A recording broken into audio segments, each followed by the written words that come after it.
Hello, everyone. Blue Star Saber here once again to discuss, something on television on Disney Plus. But this time, it's of the MCU's newest show, Loki, which I just finished watching after the days of delays of trying to watch it. So yeah, here I am. I've managed to avoid spoilers, all that stuff, and I'm now going to give try to give a brief summary and then my thoughts on the episode. So. Yeah, the episode begins with back to where Endgame was showing of what happened to Loki when when the Avengers went back in time to escape, to collect the Infinity Stones and all that stuff, and it went wrong, and he escaped with a Tesseract, and we learned that he ended up landing in Mongolia, I think it is. I might be. Let me just double check if I'm saying that. The episode's titled Glorious Purpose, by the way. Let's see. Yeah, let's see. Hold on. Damn it. Let's see. Mongolia, I believe, yeah. I'm just trying to find the. Let's see, but yeah, Mongolia. But yes, let's see. As he's arrived, he tries to. I think Mongolians. Asking who he is because they don't really speak English and all that stuff. So, and he's speaking. Yeah, it's Mongolia. My mistake. Sorry. But yeah, I'm sorry about that. But let's see. But yeah, Mongolia, and they're speaking Mongolian, and asking who he is. But let's see. Just before Loki can give an answer. These sort of space. These people appear out of. These officers coming from a group called what we later learn is the Time Variance Authority, or the TVA, or Time Cops, if you will, appear and arrest Loki and capture him and take him to their headquarters. And he is particularly captured by hold on, someone called Hunter B-15, portrayed by Wumi Mozaki. I apologize if I pronounced the name wrong. Who's taking no nonsense from Loki and all that stuff. Takes him. Which we get at least funny collage of Loki interacting with a secretary, a receptionist called Casey, played by Eugene Cordero. Who again gets the Tesseract taken from him and all that stuff. He gets stripped of his clothes and all that from a funny machine thing. But that was kind of funny. And then ends up racing in a sort of line kind of thing with a ticket thing where he learns this TV program played by Miss Minutes, voiced by none other than legendary voice actress Tara Strong, who explains that that the time that the organization of the TVA was created after there were creations of many multiverses and alternative timeline universes that keep popping up and then clashing, causing a multiverse war between the difference of the times. So I believe these people called I'm trying to remember what their names are. The Time Effects Authority, the Timekeepers, are they called? I'm trying to remember what they are. So yeah, let me just find the premise of it. Let's see, episodes, time. Sometimes this is what episodes. I'm trying to find. Here's the episode list. Glorious Purpose. Yeah, there are 6 episodes for this series, just like there was with the Falcon and the Winter Soldier. So not 9 like the miniseries that was WandaVision. So yeah, the Timekeepers. Okay, yeah, I got that right. So yeah, we get this nice little cartoon animation thing of the Timekeepers. Explaining that, they set a time and kept it all as one single time stream and stuff. But yeah, that sometimes occasionally we have people going, outside of their timeline, like Loki, creating new timelines. So the time let's see, sort of like the time patrol, like the time cops and all that stuff, or like the TVA's patrol units. Let's see, capture the people who misbehave in time, and then reset the timeline thing to make sure that everything is restored and that there's like one timeline, which most people will probably be glad to get that explanation.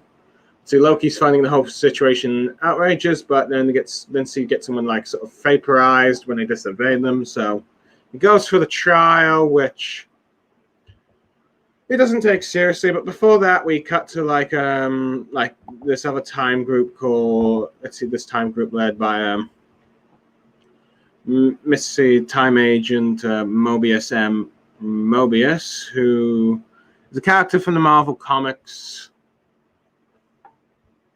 who I do not know, but first appeared in the Fantastic Four.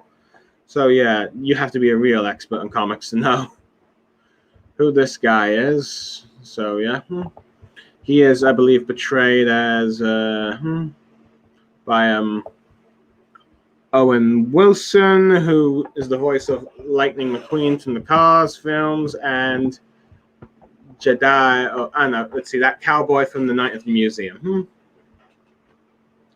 So yeah, investigating, let's see, one of their patrols seemed to be killed. And then, let's see, there's like this brief scene of him trying to interact with a little girl to get some information, which he gets a bit of bubble gum from them and all that stuff. She's pointed to a devil and all that stuff. So yeah. Anyway, Loki is tried by Ravana Renslayer, who I think is the wife of Kang the Conqueror, or let's see, the one that Kang the Conqueror has affections for, at least. I'm not really sure because I've only really seen her in Earth's Mightiest Heroes, so yeah, I'm not really much of an expert on this character, but it seems like they're going a very different route. Let's see, Kang, being the lover, or love interest of Kang the Conqueror. She's portrayed by Gagu Mafaba, I think. I apologize if I don't get the name correct. Who I believe apparently, who appeared in Doctor Who. Oh yeah, I think she was Martha's sister. Now I think about it. Yeah, Martha's sister. Yep, that's where I recognized her. Apparently, she's also been in the Dark Crystal Age of Resistance. I have not seen that, so I cannot say. Let's see, but yeah. So yeah, that's where I know. So that's where, if you recognize her, it's mostly from like Doctor Who Series 3, Martha Jones season, Martha's sister. So yeah. Anyway, Loki's trying to plead for his case and all that stuff, saying that it's the Avengers that mucked up the timeline and all that stuff, and why he's here. However, she says that, well, let's see, the Avengers did what they were supposed to. Loki did not. So, let's see. So, he's been sentenced to be reset. However, Mobius, let's see, convinces her that he needs like Loki. So he ends up following Loki. So Loki ends up following him. Seeing the amazing effects of like the time. Let's see. The time vaccine authorities, like, let's see, location, all that stuff. This big, beautiful sci-fi city that's pretty good. I like it. And all that stuff. So, yeah. So, he ends up to question Loki about why does he do all the things he does. We get all that stuff, and he can't really lie to Loki. Can't really lie because he'll know all that stuff. Past misdeeds and all that stuff, showing like what he did during the first Avengers movie, and even, I believe, a scene of him, let's see, in a plane, planting a bomb, I think. Planting a bomb in a plane and then jumping out of a plane, I think. So, yeah, I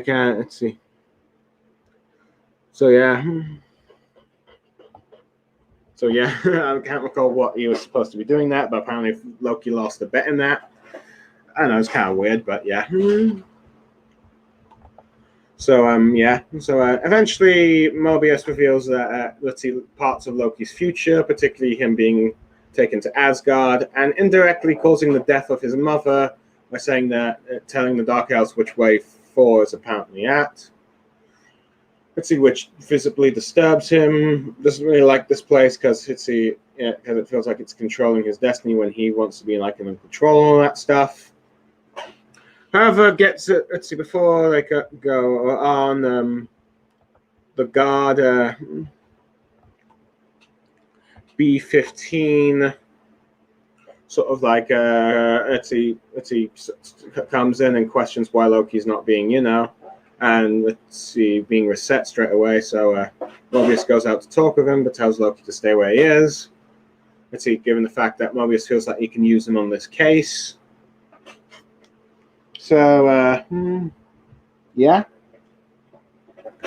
and as he gets back in, he finds that Loki has escaped with like the sort of like time reset device that they've been using, which makes Loki go back a few seconds from doing an action when he's trying to escape or trying to attack someone.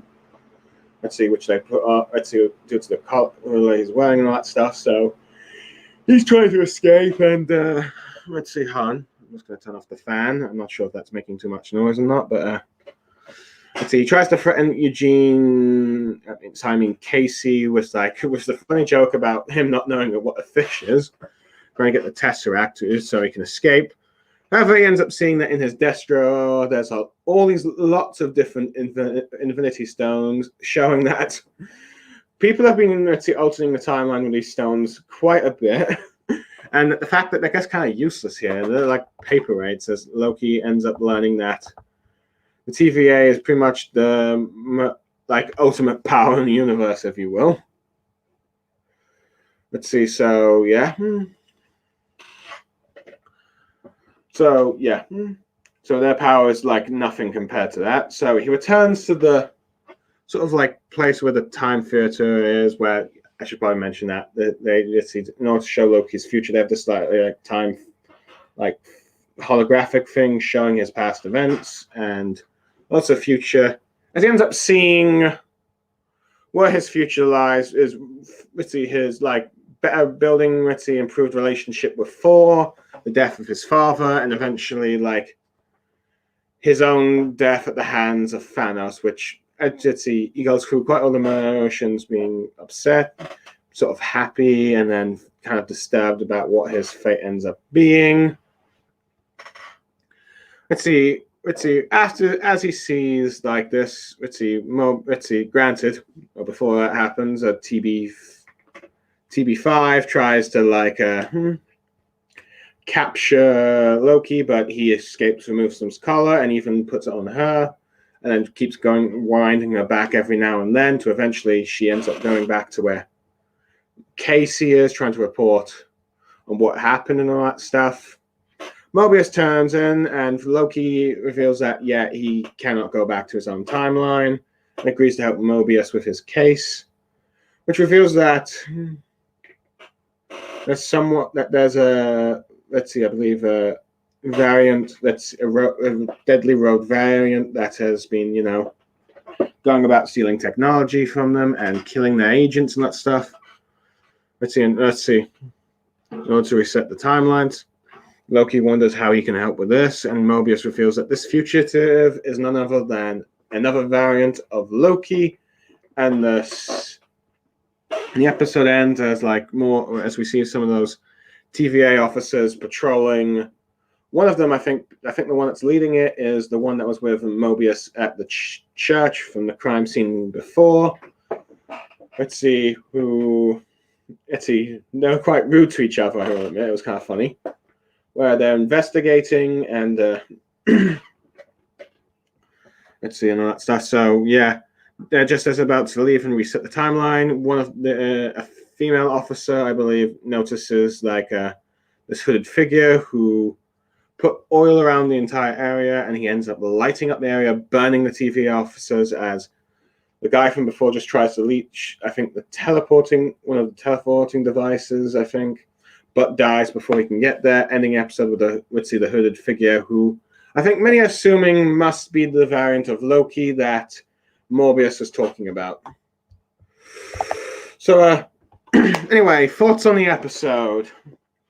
Okay, I do like the fact that this episode seems to address first what happens to this alternative timeline of Loki from Endgame, because I think one of the questions that was left hanging after Endgame, even though Endgame's supposed to be like the concluding thing of like Phase 3 and all that stuff, it did set up some stuff for like the upcoming Phase 4.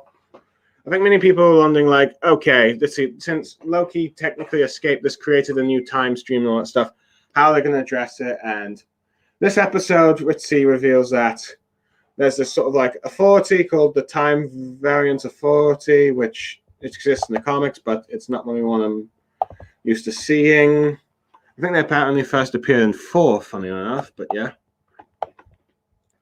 So, 4 issue 372 in 1986. So, yeah. Well, they make sure, in order to make sure that multiple multiverses are not, created due to the tampering of time, they reset it. They capture the people that mess with time. They capture doppelgangers from those, variants of time, and then reset it to make sure it, like, never happens and all that stuff.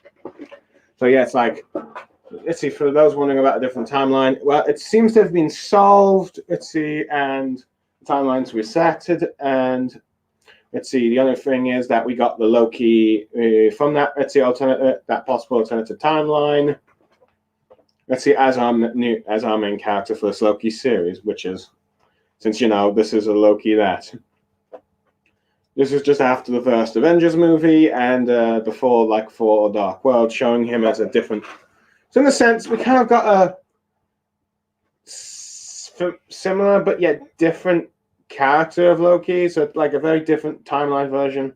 I guess you could say it's kind of like with Endgame, with like you get a new Gamora and all that stuff now in the Guardians timeline, since the original Gamora is dead. Well, this is a new Loki from a dead. It's then the dead Loki that we got, from like the 4 movies to like Infinity War. So there's that. Very interesting. Many people liked Tom Hiddleston's Loki. In fact, he was regarded as like the best MCU villain before like some of the more better villains of the MCU Phase 3 came in, such as Thanos, Killmonger. I believe Vulture for some people and all that stuff. So yeah. Well, granted, probably for many, he's still like everyone's favorite though. He's now became more of an anti-hero as the story progressed and all that stuff. So yeah. And it seems like we're going through this with this version of Loki as well.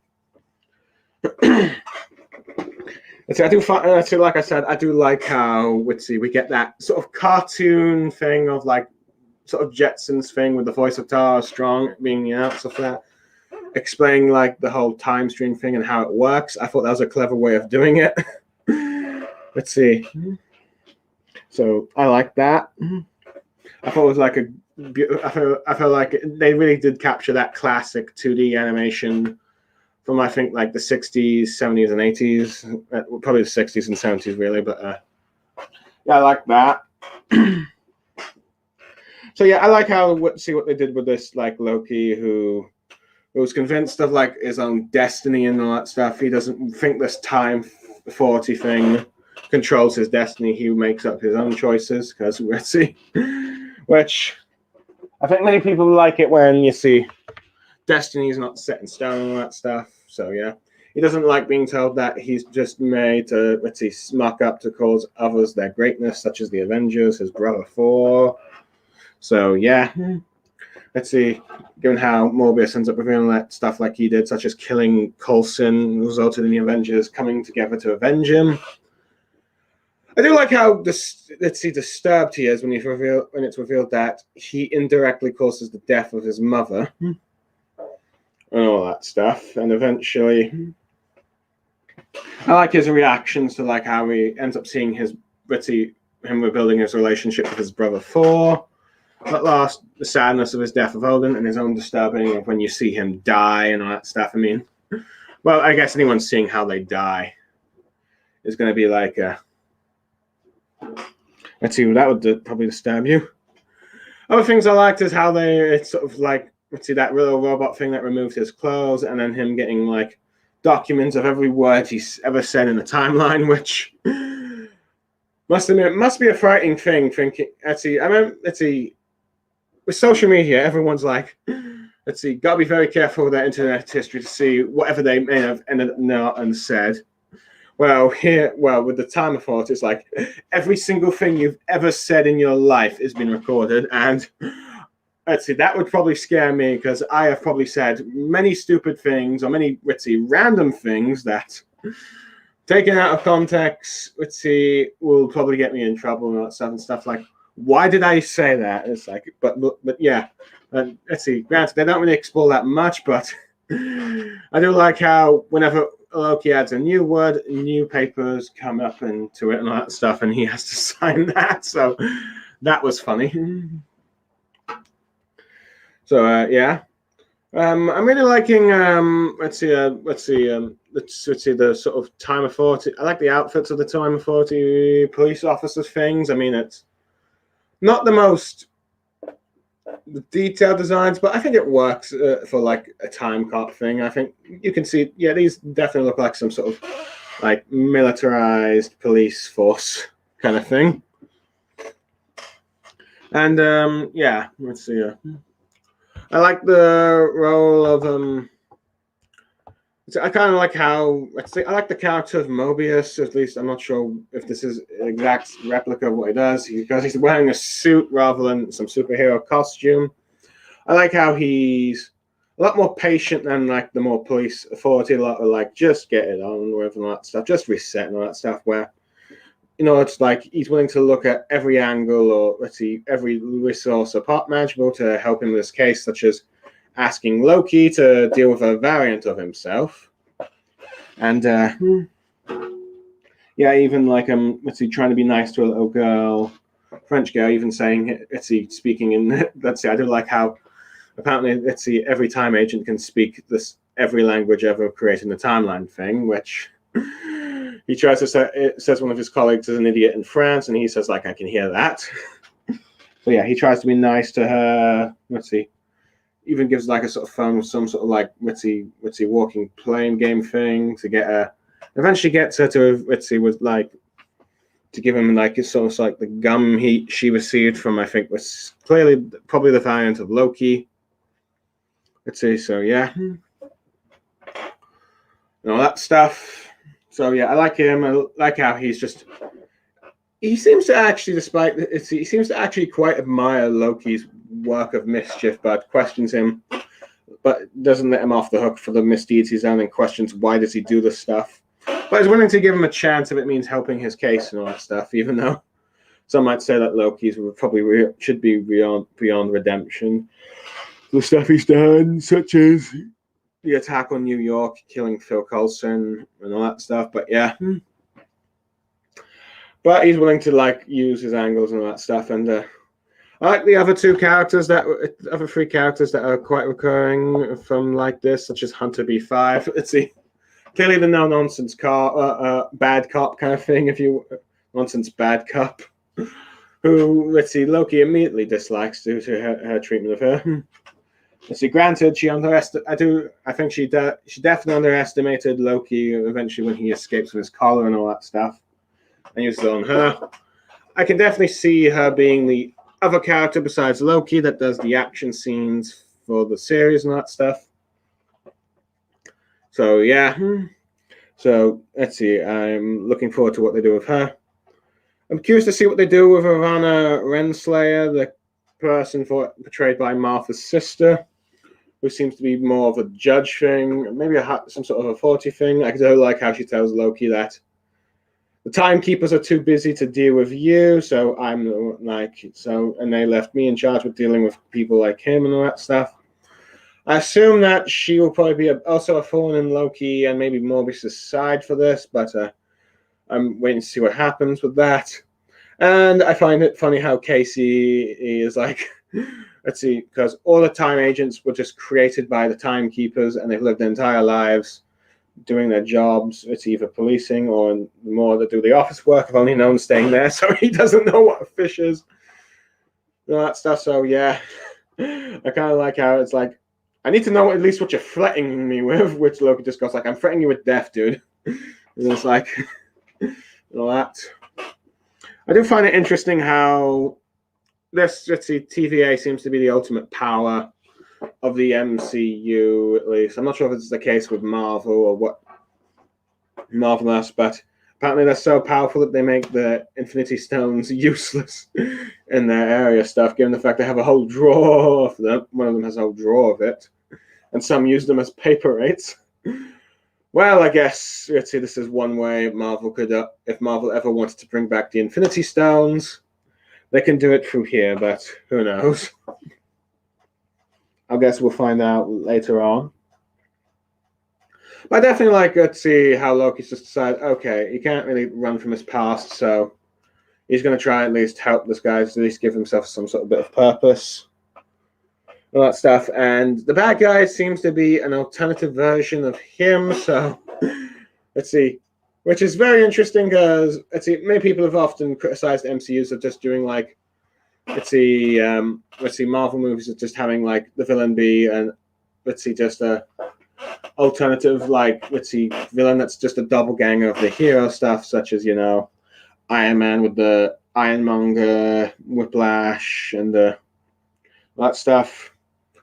And Hulk with Abomination, Ant-Man with Yellow Jacket, and let's see, Black Panther, I guess, with Killmonger in the third act, I guess. But yeah. But this one is literally a doppelganger. It's an exact doppelganger. So, granted, for all we know, this Loki might end up being Kang the Conqueror, some are theorizing. But at the moment, it's an alternative version of him. So that plays for the time being. Granted, many are suspecting that Kang the Conqueror will play a role in this series. I'm not sure if that's going to be the case just yet, but who knows? I mean, it would make sense for him to appear in a series about time travel that's focused very much on time travels and alternative versions of themselves and stuff. Let's see, the only sort of criticisms I might have. Wait, before that, I do like the hologram thing that they did of showing, let's see, Loki's past and future. The only thing that I might not have criticism of is like one of the effects of where Loki gets punched by B-15, where it's like really slow motion. I think they went a bit over the top with it, with I don't know, the lips looked a bit fake to me. But when they were showing them being punched and all that stuff. Other than that, the whole heist case thing, funny kind of thing, playing heist thing was funny. I found kind of pointless, really. Like Loki said, what was the point of showing that? But granted, I guess it was just to show what he normally does for, let's see, the God of Mischief and all that stuff. So there's that. Overall, I think I'll give this episode a 9 out of 10. It's intriguing. It's particularly with this time thing. Let's see, Vaccine Authority or TVA.